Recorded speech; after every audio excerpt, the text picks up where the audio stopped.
Olhem só aí o que aconteceu no Jogo do Brasil e que a Globo não mostrou. Olha esse vídeo aí.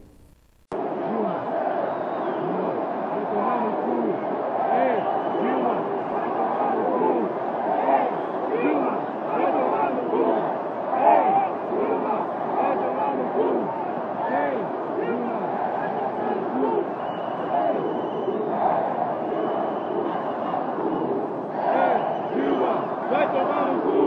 Ei, Dilma! Vai tomar no cu! Ei, Dilma! Vai tomar no cu! Ei, Dilma! Vai tomar no cu! Ei, Dilma! Vai tomar no cu!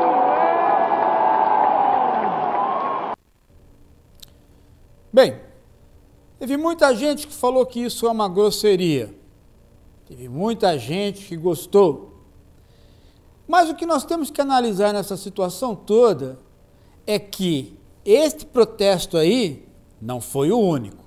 Este protesto é tipicamente um protesto conservador, ou, na maioria do caso, conservador. Ninguém está aí no campo se importando aí com gastos da Copa ou com qualquer outra coisa. Na verdade, aí me pareceu que é uma raivinha de certos setores conservadores que puderam pagar para entrar no estádio, porque, na verdade, da maneira como o governo fez, não é? Os mais pobres não puderam entrar no estádio. Então, o governo aí pagou este preço.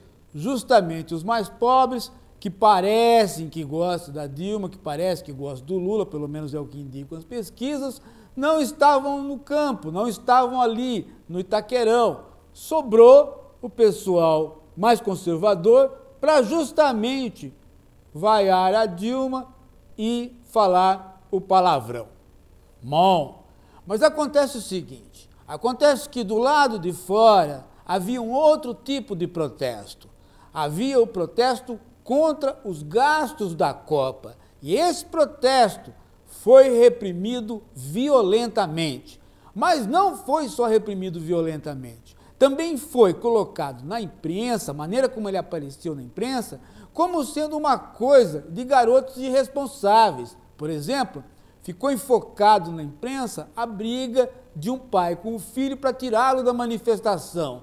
Isso causou muito mais alvoroço na imprensa do que o fato de que as organizações que estavam aí presentes para fazer o protesto do lado de fora, que não é o protesto de xingar a Dilma, é o protesto contra os gastos da Copa, eram sérias e foram reprimidas já antes da situação. Por quê? Porque durante toda a semana ativistas foram presos, durante toda a semana uma série de pessoas foram chamadas para depor e uma série de pessoas que participaram de outras manifestações também foram colocadas para escanteio. Isso fora as prisões, isso fora aí os confrontos. Bem, se há de um lado os conservadores e se há de outro lado os ativistas ditos progressistas, de que lado fico eu? Eu fico na seguinte coisa, na seguinte insistência. O problema não é a Dilma, o problema não é os gastos da Copa, embora este seja um problema sim, mas ele não é o principal no momento. No momento, o problema principal é nós entendermos as características que geraram a FIFA, esta entidade que organiza o prazer brasileiro, esta entidade que apanha o prazer pelo futebol, organiza de uma forma exterior aos países que jogam futebol e devolve para esses países como se fosse uma entidade supranacional, como se fosse uma nova ONU dos esportes e que comanda os países, porque entrega um pacote autoritário, organizado através de um contrato secreto e que faz com que as constituições liberais dos países envolvidos sejam anuladas. Por exemplo, a questão dos protestos dentro do estádio, a questão do comércio dos protestos ao redor do estádio, a questão de como é que se tem que manter a ordem pública durante o período da Copa. Tudo isso é imposição da FIFA e que gerou a chamada Lei Geral da Copa, que é inconstitucional. Dilma engoliu, Lula engoliu, mas talvez os governos nem saibam o que estavam engolindo. Porque depois de feito o contrato, é que ele vai sendo revelado aos poucos para o próprio governo. E aí se vê que a soberania nacional se esvaiu.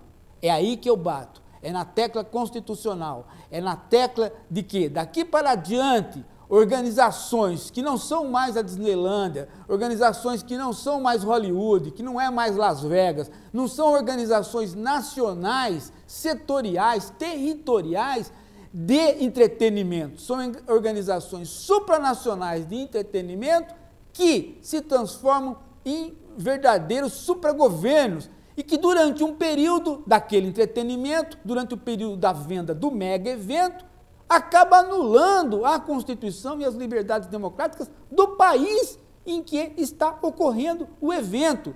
E isso em benefício de quem? De ninguém, apenas do contrato ser realizado de uma maneira ordeira. Ordem qual? Ordem criada pelo este novo organizador dos desejos, a FIFA. Isso aí é que é o verdadeiro problema filosófico e político e que nós temos que olhar daqui para frente. Por quê? Porque vem a Olimpíada, vem outros mega eventos e esses mega eventos se autolegitimam perante a população e retiram da população direitos fundamentais. Se você fosse, como o jogador Sócrates foi no passado, aquele cara que entrava em campo, punha uma bandana com reivindicações, hoje, se Sócrates quisesse fazer isso estando vivo, ele não poderia fazer, ele seria retirado do campo por ordem da lei geral brasileira, posta em vigor pela Dilma e como imposição da FIFA. Isso é muito mais perigoso do que a lei de exceção que o Bush colocou quando atacado pelo Bin Laden nos Estados Unidos. Essa lei de exceção, na verdade, transforma o governo Dilma em algo parecido de quando a Dilma estava na cadeia sob o governo Médici. Era ele que fazia isso, dizendo ame-o ou deixe-o, ou seja, ou quer o país assim, ou não quer o país e vai embora. Dilma está repetindo ao servir ao FMI, a FIFA, que é o novo FMI, né, os mesmos esquemas ditatoriais. Não gosto disso. Isto sim, eu denuncio.